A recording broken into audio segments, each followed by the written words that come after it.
Hi అండి, అందరికీ నమస్కారం. చల్లని ప్రశాంతంగా కొనసాగుతున్న కమ్మని కవనాలకు స్వాగతం పలుకుతున్నాను. ఈరోజు కథ అనుకున్నాం కదా, నందిగుప్తుని కథ చెప్తాను అనుకున్నాము. ఆ కథలో ఏంటిదంటే, ఎవరైనా లోకంలో మంచి వాళ్ళు, మంచి మాటలు చెప్పేవాళ్ళు తక్కువగా ఉంటారు. ఆ మాటలు వినేవాళ్ళు ఇంకా తక్కువ ఉంటారు. ఆ సంగతి అలా ఉంచితే, తన మేలు కోసం ఇతరులకు కీడు తలపెట్టేవాడు బాగుపడడు అని దీని మీద ఒక కథ ఉన్నది, చెప్తాను అని కర్కటకుడు అంటాడు. ఏంటా కథ అంటే నందిగుప్తుని కథ. ఇప్పుడు కథలోకి పోదాం. జనావతి నగరంలో ఇద్దరు వ్యాపారస్తులు ఉన్నారు. ఒకరు నందిగుప్తుడు, రెండో వాడు సుదర్శన గుప్తుడు. ఇద్దరు మంచి స్నేహితులు, మరి గొప్ప వ్యాపారవేత్తలు. అయితే ఇక చుట్టుపక్కల గ్రామాలలో, నగరాలలో వ్యాపారం చేసి బాగా సంపాదించారు. ఇక అవంతి నగరాన్ని కూడా వెళ్ళి వ్యాపారం చేసి చాలా ధనాన్ని కూడగట్టుకొని తిరిగి ప్రయాణం అవుతారు. తిరుగు ప్రయాణంలో ఒక అరగంట ఉంటే జనావతి నగరానికి చేరుకుంటామనగా నందిగుప్తుడు సుదర్శన గుప్తుడితో అంటాడు, చూడు, మనం ఇంత డబ్బు సంపాదించుకొని పోతున్నాము, ఇంత ధనం ఉంది మన కాడ, మనం ఇంత ధనం సంపాదించినామని ఊరి జనాలకు తెలిస్తే మనకు దొంగల భయం కూడా ఉంటుంది. అందరూ వచ్చి అడుగుతుంటారు, ఎవరైనా కూడా దొంగతనానికి పూనుకోవచ్చు. మరి ఇప్పుడు ఏం చేద్దాము అని అంటాడు సుదర్శన గుప్తుడు. ఏమి లేదు, మనం సంపాదించిన లంక బిందెల్లో ఉన్న ధనానంతా ఈ మర్రి చెట్టు కింద దాచి వెళ్దాము, కొంతకాలం అయినాక మనకు అవసరమైనప్పుడు వచ్చి తీసుకుందాము అంటాడు నందిగుప్తుడు. దానికి సుదర్శన గుప్తుడు ఓకే అంటాడు. సరే, నీ ఉపాయం చాలా మంచిగా ఉంది, అదే పని చేద్దామని అంటాడు.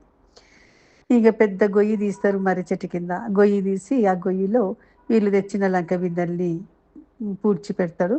ఇక ఇంటికి వెళ్తారు. ఇంకా సుదర్శన గుప్తుడేమో నిద్రపోతాడు. నందిగుప్తునికి నిద్ర పట్టదు.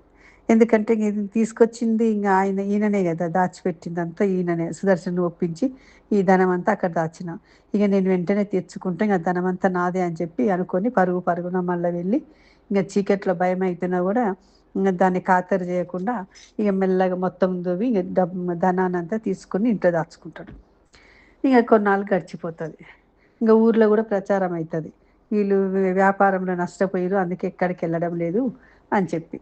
ఇంకా సుదర్శన గుప్తుడు అంటాడు నందిగుప్తుడితోటి, కొన్నాళ్ళు అయినాక మనం వెళ్ళి మన డబ్బుని మనం తెచ్చుకుందాము అంటాడు.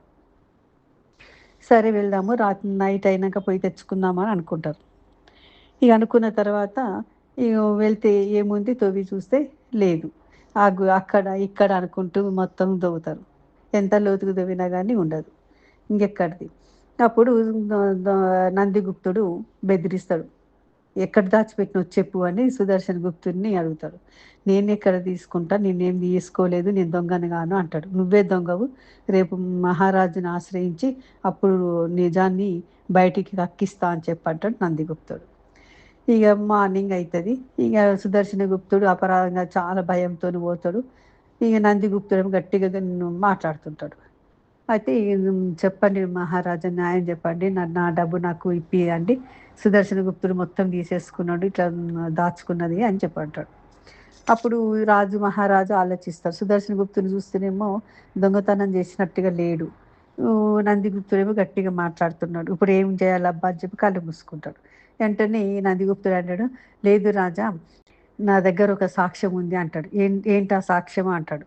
ఏమి లేదు, మర్రి చెట్టు ఉంది కదా, నేను మర్రి చెట్టుతో నేను ఒప్పిస్తా అంటాడు. అదేలా సాధ్యం, చెట్టు మాట్లాడుతుందా అంటే, మాట్లాడుతుంది మహారాజా, నేను ఒప్పిస్తా అని చెప్పి అంటాడు. ఇంకా సరే పోదాం పాని మహారాజా అంటే మంత్రి గుర్తు చేస్తాడు. మా రాజు అంతఃపురం దాటి నైట్ వెళ్ళకూడదు, రేపు ఉదయాన్నే వెళ్ళి తేల్చుకుందామని చెప్పి మంత్రి సలహా ఇస్తాడు. సరే అని చెప్పి ఎక్కడోళ్ళు అక్కడ పోతారు. ఇక ఉదయం ఇంకా నైట్ అవుతుంది. ఇంకా నైట్ అయినాక వీడేం చేస్తాడంటే నందిగుప్తుడు తనకు వచ్చిన ఉపాయాన్ని అమల్లో పెడతాడు. తండ్రి ఉంటాడు ఇంట్లో ఒక గదిలో, ఎప్పుడు పలకరించని తండ్రి ఉంటాడు. తండ్రి దగ్గరికి వెళ్ళి, నాన్న నాకు ఒక పని చేసి పెట్టాలి అంటాడు. ఏంటా పని అంటాడు. చూడు, ధనం మూలమిదం జగత్ అంటారు కదా, అంటే జగానికి అంతటికి డబ్బే మూలము, అంతేకాకుండా డబ్బుకి లోకం దాసోహం అన్నారు. అంటే డబ్బున్న వాడి మాటే చెల్లుతుంది, అందుకనే డబ్బు సంపాదించాలి. ఈ డబ్బు ఎలాగైనా సంపాదించాలి. దొంగతనం, దోపిడీలు చేసైనా సంపాదన ధ్యేయంగా బతుకుతున్నా నేను అని చెప్పి అంటాడు. ఇంతకీ అసలు సంగతి చెప్పని తల కొట్టుకుంటాడు తండ్రి. ఏమీ లేదు. అవంతి నగరానికి వెళ్ళి మేము సుదర్శనుడు, నేను బాగా డబ్బు సంపాదించాం గదా! అక్కడ మర్రి చెట్టు కింద గొయ్యిలో దాచిపెట్టినాము. తర్వాత నేను పోయి మొత్తం తీసుకొచ్చుకున్నా. అది ఇంట్లోనే ఉన్నది. ఇప్పుడు సుదర్శనుడిని దొంగను చేశాను నేను. రేపు రాజు వచ్చి ప్రశ్నలు వేస్తే నాకు అనుకూలంగా నువ్వు చెట్టు చెప్తది అంటాడు. చెట్టు ఎట్లా మాట్లాడుతదా అంటాడు తండ్రి. చెట్టు మాట్లాడదు. చెట్టు లోపల ఉన్న నువ్వు మాట్లాడుతావు అని చెప్పి అంటాడు. అది చాలా అన్యాయం గదా అంటాడు. ఏం అన్యాయం గాదు. నువ్వైతే మాట్లాడాల్సిందే అని చెప్పి అంటాడు. చెరపకురా చెడేవు అంటాడు తండ్రి. నాకెందుకో నువ్వే ఈ ప్రమాదంలో పడతావనిపిస్తుంది అంటాడు.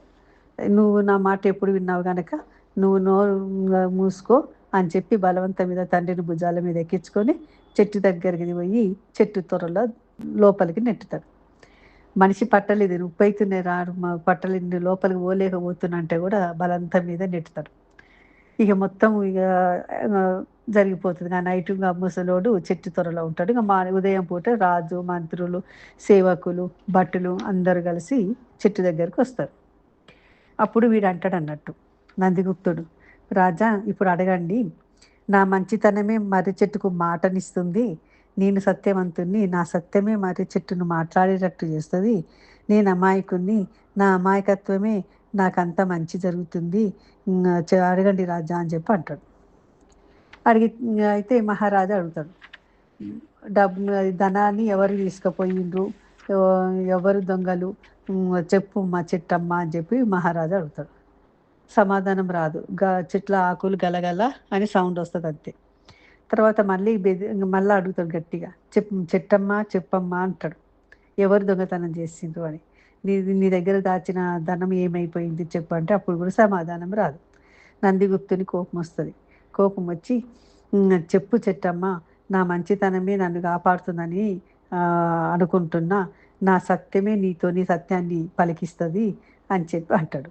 అంటే నువ్వు ఇప్పుడు చెప్పకపోతే బాగుండదు చూడు, నిన్ను ఏం చేస్తానో అని గట్టిగా అంటాడు. అప్పుడు తండ్రి లోపల ఉన్న సౌండ్ వస్తుంది బయటికి. ఏమని? సుదర్శన గుప్తుడే దొంగతనం చేసిండని చెప్తాడు. అప్పుడు వీళ్ళందరూ ఆశ్చర్యపోతారు. సుదర్శన గుప్తుడు ఈ రాజు కాళ్ళ మీద పడి, నాకు ఒక అవకాశం ఇవ్వండి, నేను నిరూపించుకుంటా, నేనైతే ఏం దొంగతనం చేయలేదు, నన్ను నేను నిరూపించుకుంటా అని చెప్పి ఇక చెట్టు పైకి ఎక్కుతాడు. ఎక్కి చుట్టూ అన్ని కొమ్మలు చూస్తాడు, దిగుతాడు, చెట్టు చుట్టూ తిరుగుతాడు. చెట్టు చుట్టూ తిరుగుతుంటే చెట్టుకి తొర్ర ఉన్నది. ఆ తొర్రను గమనిస్తాడు.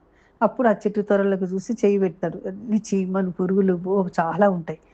అయితే సుదర్శన గుప్తుని కరుస్తుంటే చీమలు, కానీ తప్పదు, నేను దొంగను కానని నిరూపించుకోవాలి అని చెప్పి ఆ చీమలు కరుస్తున్న లెక్క చేయకుండా చెయ్యి పెట్టి మొత్తం ఎత్తితే లోపల చెయ్యికి తగులుతాడు. అప్పుడు మహారాజా చెట్టు త్వరలో ఎవరో ఉన్నారా అని. అప్పుడు బట్టలు వచ్చి ఆ చెట్టు త్వరలో దాచుకున్న తన్ని పైకి లాగుతారు. అప్పటికే తండ్రి బాగా చీమలు కరిసి మనిషి సగం చచ్చి ఉంటాడు. తర్వాత ఈయన అవమానంగా ఫీల్ అవుతాడు అందరి ముందు. తప్పు చేసిన కదా, తప్పుడు సాక్ష్యం చెప్పినందుకు అవమానంగా ఫీల్ అయ్యి తండ్రి ప్రాణాన్ని వదులుతాడు. నాన్న అంటూ అప్పుడు నందిగుప్తుడు తండ్రి శవం మీద పడి రోధించసాగిండు. ఇక రాజు సాక్ష్యం చెప్పిండు. ఇంత మనిషిని సుదర్శన గుప్తుని అమాయకుని చేసి దొంగతనం నేరం మోపడమే కాకుండా మనందరికీ దొంగ సాక్ష్యం చెప్పించినందుకు ఈయనకు ఉరిశిక్ష అని చెప్పి మహారాజు నందిగుప్తునికి ఉరిశిక్ష విధిస్తాడు. ఇది కథ. ఈ కథ ఎవరు చెప్పిండు? కరకటకుడు దమనకునికి చెప్పిండు. ఎందుకు చెప్పిండు? పింగళ సంజీవికల పోరుకి నువ్వు ఒక్కడివే కాదు కారణము, దానికి నేను కూడా ఉన్నా.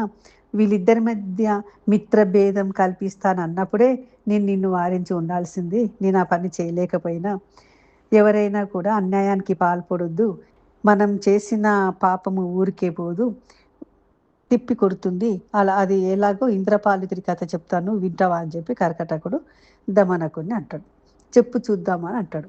ఇప్పుడు నెక్స్ట్ ఇంద్రపాలితుడి కథ. ఈ ఇంద్రపాలితుడి కథతో పంచతంత్రంలో మిత్ర భేదానికి మనము సమాప్తి చెప్తాం. నెక్స్ట్ విగ్రహం కథలు ఉంటాయి, అవి తర్వాత ఇంకా బాగుంటాయి. ఇంద్రపాలితుడి కథతో మళ్ళీ కలుసుకుందామా మనం. ప్లీజ్ అందరూ నన్ను సబ్స్క్రైబ్ చేయండి, నా ఛానల్ని షేర్ చేయండి, లైక్ కొట్టండి, కామెంట్ బాక్స్ పెట్టండి ప్లీజ్.